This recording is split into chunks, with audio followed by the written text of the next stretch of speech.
Մենք քննարկում ենք տեսակետներ ու մտքեր, որոնք քիչ են բարձրաձայնվում, ներկայացնում ենք արժեքներ, որոնք կարող են դառնալ բացարձակ։ Բարև ձեզ, եթերում բացարձակ արժեքն է։ Այսօր իմ հյուրն է Հրանուշ Հակոբյանը։ Ողջույն Տիկին Հակոբյան։ Բարև ձեզ։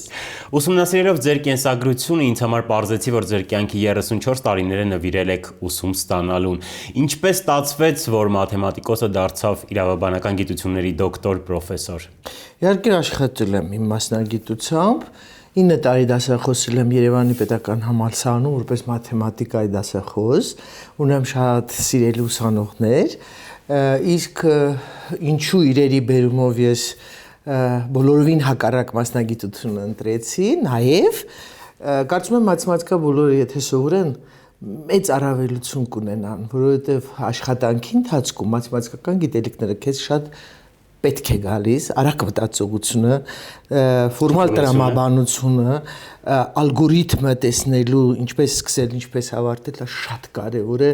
եւ քաղաքականության մեջ, եւ տնտեսության մեջ, եւ գրեթե ամեն օր։ Հայաստանի անկախացումից հետո ես պարլամենտի ամենաերիտասարդ պարլամենտականներից մեկն էի եւ մեր գլխավոր խնդիրը երկրի համար օրենքներ ստեղծելն էր։ Պետք էր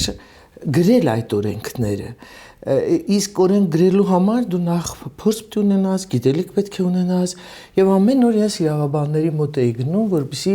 ինչ որ բաներ ճշտեի ինձ համար։ Հետո ես անհարմար զգացի եւ ինձ հարց տվեց. միթե ես չեմ կարող սովորել, որ ամեն անգամ ես գնամ եւ կախվածան մեջ լինեմ իրավաբաններից։ Եվ դա էր պատճառը, որ ես անմիջապես գնացի համալսարան, իմ սիրելի համալսարանը, որտեղ կրթվել էի, որտեղ աշխատել էի եւ խնդրեցի, որ իմ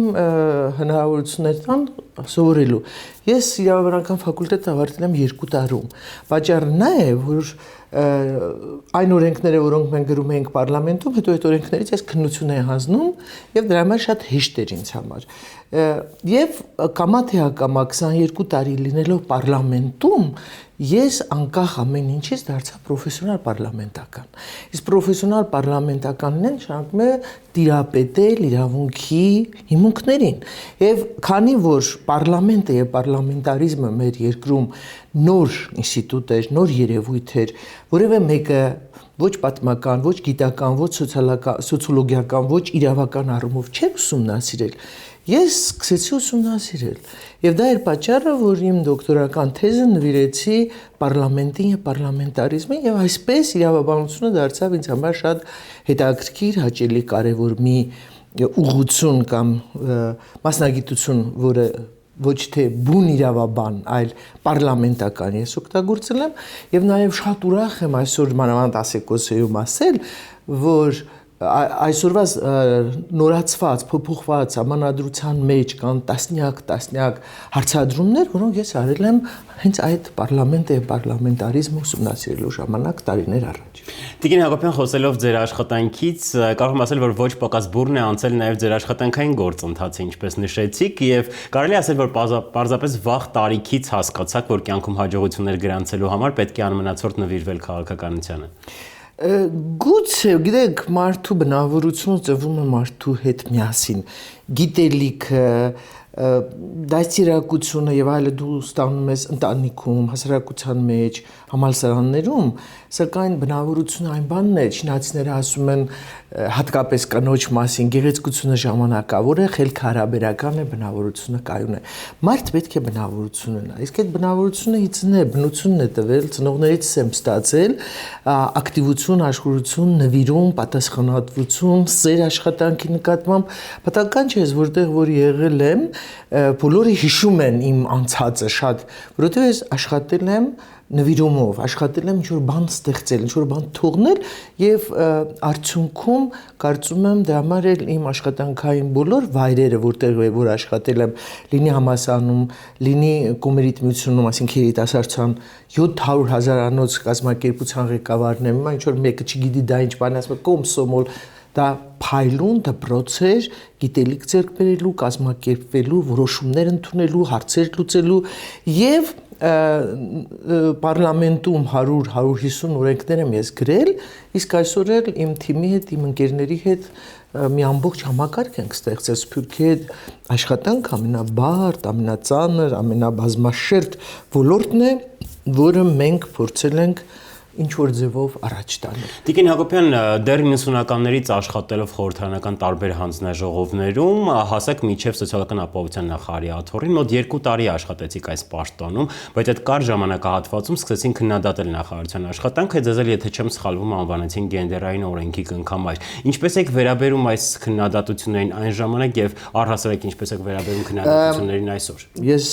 կարծում եմ, որ յուրաքանչյուր սեռի ներկայացուցիչ իր տեղն ու դերը ունի հասարակության մեջ, ընտանիքում, այնպես որ ես այդ բառերը դրանք ինձ համար պես դա չի կարևորը որ յուրաքանչյուր մարդ, կին թե տղամարդ, եթե պաշտոն ունի, պետք է այդ պաշտոնին բավարարի իր գիտելիքով, իր կազմակերպվածությամբ, իր աշխատանքով, կարևոր չէ դա կին է թե տղամարդ։ Նույնիսկ ամոթ է, որ մենք խոսում ենք կին լինի պաշտոն ստանա, սա անընդունելի է ինձ համար։ Կինը ինքը պետք է իր հնարավորություններով արժանի լինի падգամավորի կոչմանը կամ նախարարի կոչմանը։ Ինչ վերաբերում է սոցիալական ապահովության նախարար աշխատած ժամանակներս, կարծում եմ շատ աղմկահարույց ժամանակահատված է եղել, երբ ես նախարար եմ եղել, որովհետև ես էի այն նախարարը, որ բացահայտեցի 30,000 մեռած հոգիները, որոնք մահացած էին, սակայն խնայ դրամարկղերով, բանկի միջոցով ստանում էին կենսաթոշակներ,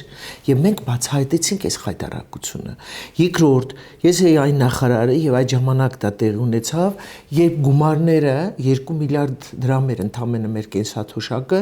դրվում էր փոստում, փոստի մեր հարգարժան ղեկավարները այդ գումարը պտտացնում էին, չէին տալիս խեղճ ու կրակ թոշակառուներին եւ հանկարծ ես բացահայտեցի եւ 4 փոստի ղեկավար դատապարտվեցին։ Այդ ժամանակ նույնիսկ ինձ սպառնում էին չխորանամ, չմանրանամ, թե նույնիսկ ինձ կարող են վնասել, բայց ես բոլորովին չէի վախենում, դե ում որ վնասում է իր անցագործությունը բացահայտելով։ Եվ նույն այդ ժամանակ էր, որ մենք հայտնաբերեցինք աղետի գոտում այնպիսի աղաղակող փաստեր, որ 40-50 տարեկան մարդկանց թոշակ էին նշանակել։ Եվ այս բոլորը բացահայտվեց եւ մենք հսկայական գումարներ խնայեցինք կենսաթոշակային հիմնադրամում եւ փաստորեն այդ ժամանակ էր, որ հնարավորություն եղավ առաջի անգամ կենսաթոշակ բարձրացնել այդ խնայողությունների հաշվին։ Ինչ այսօր չի արվում։ Դե այսօր իհարկե հնարավորությունների խնդիր է, բայց ուզում եմ ասել, որ սոցիալ նախարարության ժամանակահատվածը կարծում եմ շատ հետաքրքիր, շատ կարևոր եւ հատկապես անօրինականությունների, չարաշահումների համակարգը մաքրելու լավագույն ժամանակահատվածն եմ ես համարում։ Տիկին Հակոբյան, Սփյուռքի նախարարությունը գոյություն ունի արդեն 9 տարի։ Հայաստանի 9-րդ տարին է սա։ Հայաստանի Հանրապետությունում եւ Սփյուռքում մարդիկ արդեն լիովին ըմբռնում են այս կառույցի հիմնական գործառույթը։ Ընդհանրապես, գիտեք, 10 միլիոն մարդ, 10 միլիոն կարծիք։ Դեռ նոր երևույթ է, ասենք կրթության, առողջապահության, մշակույթի նախարարությունները արդեն 100 տարեկան են, 18 թվականից գործում են։ Խնդիրը նոր երևույթ է, ինչպես են ընկալում, ով որ մեզ հետ առնչվում է, նրա համար ամենակարևոր, ամենաէական նախարարությունն է, ով որ մեր հետ չի առնչվում, ասում է, դա ի՞նչ նախարարություն է։ Այսինքն մարդը պետք է խորանա, հասկանա, կարդա, իսկ 10 միլիոնին կարող ես պարտադրել, որ կարդա մեր գործառույթները ու հասկանա սա կարևոր է թե անկարևոր է։ Մի բան կարող եմ ասել, որ 17 տարի շարունակ, 18 տարի շարունակ անկախությունից հետո սփյուռքահայերը պահանջում էին ունենալ Սփյուռքի նախարարություն։ Նո Սփյուռքի հետ կապերի նախարարություն, Սփյուռքի հարցերով կարևոր չէ, բառի մասին կարող ենք վիճել, թե ձևակերպումը որն է ճիշտը, բայց բոլոր դեպքերում մի կառույց, որը կարող է իրենց խնդիրները ուսումնասիրել եւ միանգամից կառավարություն եւ հանրապետության նախագահին ներկայացնել։ Եվ ինչպես դուք եք մի ժամանակ ասել, որ Սփյուռքի նախարարությունը հենց այն կառույցն է, որը բարձրաձայնում ու ներկայացնում է սփյուռքահայերի խնդիրները։ Բայց միևնույն ժամանակ ձայնն է Հայաստանի կառավարությունը։ Բայց միևնույն ժամանակ նաեւ հավելում եք, որ իրենք շատ լավ գիտեն, որ այդ խնդիրները լուծողը դուք չեք։ Այդ դեպքում ինչ է ստացվում։ Ներկայացնում եք, բարձրացնում եք, ամփոփում եք, իրենց խնդիրները կազմակերպում եք, հայրենիքին եք մոտեցնում Սփյուռքը, Սփյուռքի հայրենիքի նորությունները, խնդիրները եւ այլը տեղեկացնում եք Սփյուռքին, Սփյուռքահայը գիտի, որ ինքը եկավ Հայաստան, ունի մի դուռ, որտեղ ինքը կարող է գնալ ծեծել եւ բոլորը պարտավոր են իրեն լսել, ընդունել, բացատրել։ Իսկ եթե ասենք մեկը խնդիր ունի, կարող է գնալ օրերով, ամիսներով նստել, նախարարը նրան չընդունի, X նախարարը անուններ չտամ, որովհետեւ դա օտարերկրյա քաղաքացի է, կարող է եւ չընդունել, նա իր խնդիրները ունի, Հայաստանի նախարարությունը դա, իսկ սա նախարարությունն է հատուկ նրա համար, որպեսզի նրանց ընդունեն։ Միայն հանրապետության երրորդ նախագահը պարոն Սարգսյանը որոշում կայացրեց նման նախարարություն ստեղծել։ Իսկ նախարարության ստեղծման համար նախ եւ առաջ պետք է կարողանա Սփյուռքի վստահությունը ունենալ։ Սփյուռքին կամաց քո քայլերով, քո գործողություններով բերես դեպի այն դաշտը, որը կոչվում է հայրենիք Սփյուռք գործակցություն։ Տիկին նախարար, ինչ է ստացվում, որ դուք ներկայացնում եք սփյուռքահայերի խնդիրները, բարձրաձայնում դրանց մասին, ստանում եք նամակներ, պատասխանում դրանց, բայց ինքնուրույն նախարարությունը խնդիրներ չի կարողանում լուծել։ Կարելի ասել, որ Ինչու՞ չի կարողանում, ինչու երբ մենք Սփյուռքի հետ կապված ցանկացած ծրագիր ենք մշակում, միասին մշակում ենք, միասին էլ իրականացնում ենք, ես դա լինում է, բայց ես չեմ կարող հարկային խնդիրները ես լուծել, իհարկե ես բարձրաձայնում եմ կամ ներկայացնում, մաքսային խնդիրը դա իմ լուծելու խնդիրը չի,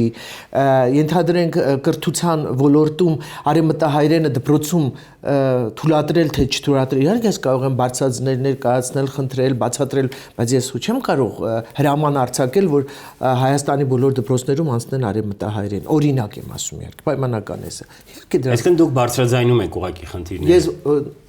այն խնդիրները, որոնք կապված են Հայաստանի ներսում լուծելու, Սփյուռքի նախարարությունը դրա լուծողը չի, դրա լուծողը համապատասխան պատկան մարմիններն են։ Իսկ այն խնդիրները, որոնք Սփյուռք հայրենիք կապերի ամրացմանն ու զարգացմանն են նպաստում, դա անում է Սփյուռքի նախարարությունը։ Օրինակ, երիտասարդությանը հայրենիքի հետ կապելու խնդիրը, մեր բոլոր ծրագրերը դրան են կոչված։ Օրինակ, Սփյուռքում ստեղծել հնարավոր հարթակներ հայոց լեզվի ուսումնասիրման համար։ Օրինակ,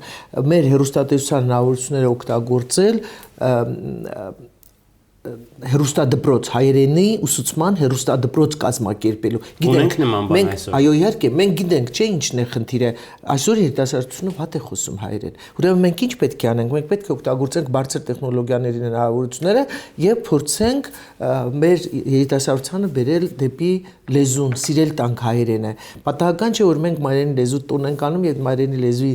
տոնին փորձում ենք ամբողջ աշխարհով բոլոր դպրոցներում կազմակերպել։ Մենք հավաքում ենք ամբողջ Սփյուռքի 1004 դպրոցներից հայտեր, տեղեկություններ, թե իրենց ինչպիսի գրքեր են պետք, եւ պատվիրում ենք մենք այդ գրքերը, դասագրքերը, ուսումնաօժանդակ նյութերը, հավաքում ենք այդ գրքերը եւ այդ գրքերը առաքում ենք աշխարհի ենթադրենք 40-50 երկրներ անվճար ալրիվ անվճար, այսինքն մենք պետքերն ենք ուսումնասիրում եւ այն պետքերը, որոնք կարողանում ենք որպես ծրագիր ձևակերպել եւ անել, կազմակերպում ենք։ Տիկին նախարար, շատ լավ, դեռ 2013-ին կոչ էի անում սփյուռքահայերին հազարական ԱՄՆ դոլարի ավանդներ դնել բանկերում, վստահեցնելով, որ բանկերին գումար կգա, բանկերը կհարստանան, տնտեսությունը կզարգանա, իրենք էլ տոկոս կստանան, հարստացանք։ Իհարկե Մենք ոչ թե $1000 պայմանական էր։ Ես ասացի, որ եթե նույնիսկ Աստված մի արած է դուք կորցնեք էլ այդ $1000 մեծ թիվ չէ, որովհետև ի վերջո ֆինանսական ճգնաժամի պայմաններում միշտ վախենում են, չէ՞, բանկերի կայունությունից։ Այդ 1000-ը ես պայմանական ասացի եւ այսօր էլ կրկնում եմ։ Ես շատ ուրախ եմ, որ 100 չէ, հազարավոր մարդիկ այսօր ոչ ռեզիդենտներ մեր բանկերում բացել են հաշիվներ։ Եվ այդ հաշիվներում ոչ թե 1000, այլ 10000, 100000, նույնիսկ մեկը վերջերս եկա, ասեց քո առաջարկին համապատասխան $1.5 միլիոն տեղափոխեցի X երկրից X բանկ։ Պես որ շատ հետաքրքիր տարածում է սա գտել եւ կարծում եմ սրանից մենք կարող ենք օգտվել այնքանով, որ բանկերը շատ գումարներ կունենան եւ տնտեսությանը տրվող այն տոկոսներով վարկերը որ տրվում են տոկոսները կիչնեն սա առաջինը եւ երկրորդ մենք որոշակիորեն օգնում ենք մեկ սփյուռքային տանը նստած ինքը տոկոսներ է ստանում որովհետեւ դրսի բանկերում այդպիսի տոկոսներ չկան 6%, 15%, հայկական դրամը 15% է իսկ դոլարը 6% կարող են ստանալ եւ ես կոչ եմ անում տնտեսությունը չզարգացավ ես կոչ եմ գիտեք մի վարկյանում այդ հարցերը չեն լուծվում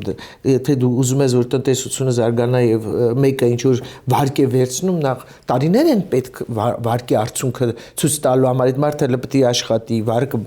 հետ մուծի, նոր սկսի խոսել տնտեսության զարգացման։ Լավ, կար ժամանակահատված, երբ տարին ամփոփելիս հայտարարեցիք, որ Սփյուռքի նախարարությունում կոռուպցիան բացառված է եւ հավելեցիք, որ նույնիսկ համապատասխան ստուգումներ են եղել, որի արդյունքում որևէ ֆինանսական թերացումներ եւ սխալներ չեն հայտնաբերվել։ Ինչպես դա կբացատրեք, ձեզնից էին վախենում։ Չի ասի վախենալ, նախազգան որ մենք ունենք ոչ մեծ բյուջե, ընդամենը 500-600 միլիոն դրամի մասին է խոսքը,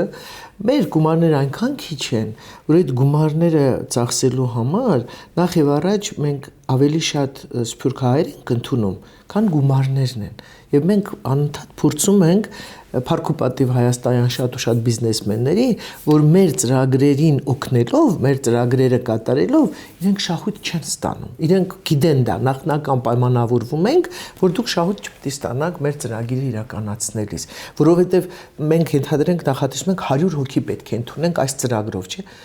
Երբ մեկ էլ վերջի ժամկետը լրանում է, բայց 5 օր հետո 10 մարդ էլ է հայտնվում, իմ գոնե քաղաքական մոտեցումը հետևյալն է ոչ մեկին չմերժել։ Եթե դու 100-ին փայլուն ձևով ընդունես, այս 10-ին մերժես, այդ 10-ը ինքսի աղմուկ կբարձրացնի, այսօրվա սոցիալական ցանցերն այնպիսին են, որ աշխարհում մեկ կտարածվեն, որ մենք ուղղակի կզարմանանք։ Այսինքն վախենում են այնուամենայնիվ։ Չէ, ես չեմ վախենում։ Ես գտնում եմ, եթե մեկը ցանկություն ունի հայրենիք գալու, բոլոր պայմանները պետք է ստեղծել, որ նա հայրենիք գա։ Մենք իրավունք չունենք որևէ մեկին ասելու, գիտեք, մեր ֆինանսները չեն բավարարում, դա համար դու չպետք է գաս։ Հետևաբար մեր ցանկացած ծրագրում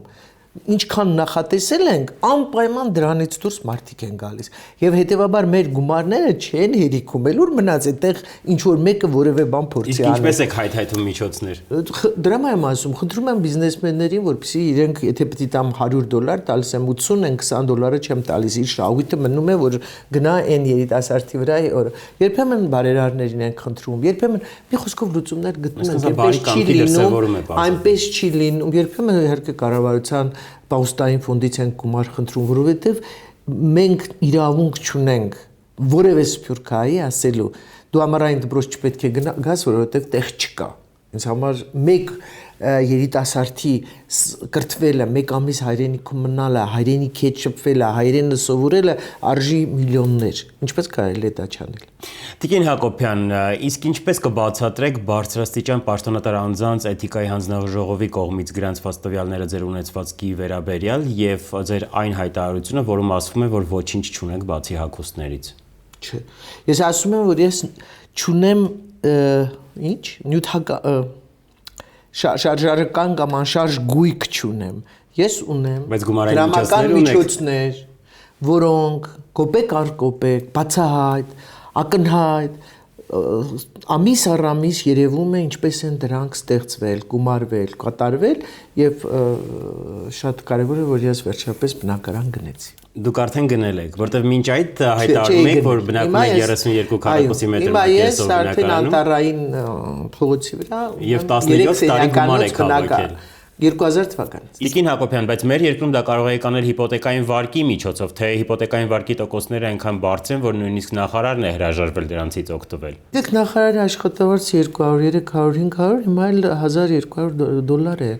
Նախարար ասելով դուք ինչ եք հասկանում, դա միլիոնատեր է, ինչ է, իհարկե իր աշխատավարձն է, որը նա ստանում է պետությունից։ Դա իմ եկամուտը, իմ աշխատավարձն է։ Եվ նաև համալսարանում իմ դասավանդումները։ Ես նաև դասավանդում եմ եւ դասավանդման գումարները դրանք գումարվում է եւ դառնում է իմ եկամուտը։ Վերջի շրջանում այդ կոչիցս առաջ ես նաև ավանդներ ձևակերպեցի եւ ահագին տոկոսներ ստացա։ Դա շատ կարևոր է։ Այսինքն ավանդների տոկոսներով գնացիք բնակարանը։ Չէ, դա տոկոսները ոչ կարող է ավանդների գնել։ Այդ բոլորը միասին օգնեցին ես կարողանամ գնել։ Տիկին Հակոբյան, ինչպես եք վերաբերում ձեր վերանշանակվելուց հետո մետրոպոլիտենով երթևեկելու ձեր համացանցում տարածված լուրի մասին եւ քննադատություններին շատ հետաքրքիր է։ Ես առաջի անգամ չէին վերանշանակումից հետո չէ որ օգտվում եմ մետրոպոլիտենից։ Այսինքն որևէ բան չեք ցանկանում ապացուցել։ Մետրոպոլիտենն է ինձ համար ինչպես սովորական քաղաքացի, ես սովորական քաղաքացի եմ, օգտվում եմ հասարակական տրանսպորտի միջոցներից, փոխադրամիջոցից։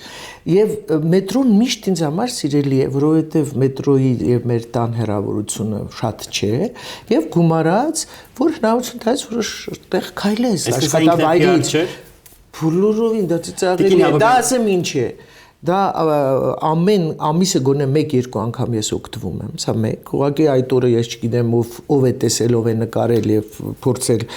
շահարկել, եւ երկրորդը ի վերջո վարորդը նաեւ ընտանիք ունի, երեխաներ ունեն, երբեմն անհարմար ես զգում, որտեղ ես նաեւ շաբաթ-կիրակի եմ աշխատում, իսկ շաբաթ-կիրակի ամեն անգամ կանչելուց նույնիսկ անհարմար ես զգում։ Դամար երբեմն ես դուրս եմ գալիս եմ մետրո եւ միշտ ես շատ եմ քայլում, եթե դուք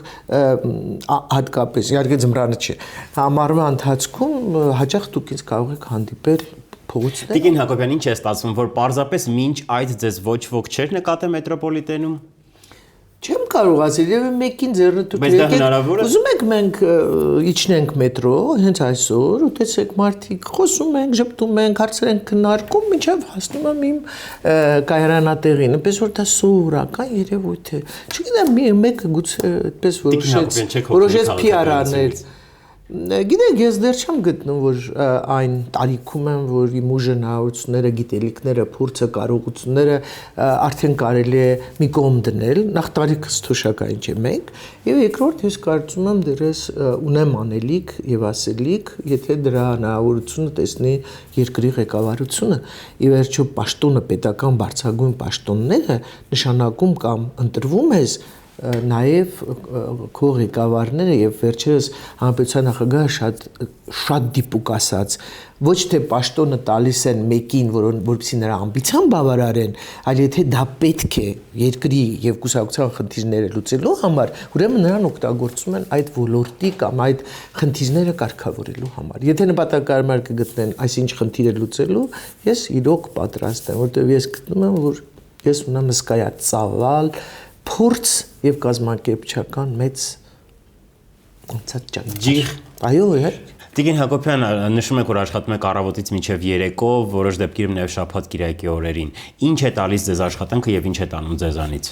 Ճիշտ ասած աշխատանքը դա ես կարծում եմ իմ կյանքն է։ Ես նվիրված եմ կյանքի աշխատանքին Ինչ է տանում է ամբողջ ժամանակս, էներգիաս, գիտելիքներս, կարողություններս, օրս, իրոք շատ է լցված, մեր նոր վարչապետն է շատ պահանջկոտ, շատ տեղին խնդիրներ է առաջադրում, դրանք լուծելու համար ավելի շատ ժամանակ է անհրաժեշտ։ Ես կարծում եմ, որ այն մարդը, ով որ իրեն փորձում է քաղաքականության մեջ տեսնել, ով որ ուզում է պետական կարևորագույն ոլորտներում աշխատանք կատարել, տալ երկրին, այդ մարդը պարտավոր է մինչև վերջ նվիրվել, որովհետև պաշտոնը դա ոչ թե վայելք է, ոչ թե հաճույք է, ոչ թե առավելություն է, այդ պաշտոնը դա պարտականություն է, պատասխանատվություն է, որ դու չհամաչես մարդկանց, որ ուղիղ նայես նրանց դեմքին, որ քո նշանակողին անհարմար վիճակի մեջ դու չդնես։ Ես երբևէ իմ ղեկավարներին երբեք չի ուզենա իմ պատճառով որևէ առումով նրանք իրենց բաց զգան։ Հետևաբար այդ գիտակցությամբ եւ ինչու՞ չէ նաեւ իմ հոր պատվերով, որ եթե ձեզ է վիճակվել այդ աշխատանքը կատարել, դուք պետք է կատարեք անմնացորդ նվիրումով։ Եվ դա ինձ համար երկիրը, պետությունը, հայրենիքը կարծում եմ եթե ասում եք բարձրագույն արժեք, այո բարձրագույն արժեք։ Բացարձակ արժեք դες համար հայրենիքը անկախ հայրենիքը բացարձակ արժեք է դրանց ավելի բացարձակ բան լինել չի կարող եթե քո հոգում սրտում երակներում հայն է նստած Տիկին Հակոբյան ձեզ շնորհակալություն եմ հայտնում հետաքրքիր զրույցի համար իսկ ձեզ խոստանում որ կհանդիպենք հաջորդ շաբաթ մեր հաջորդ հյուրին ու նրա բացարձակ արժեքը բացահայտելու ակնկալիքով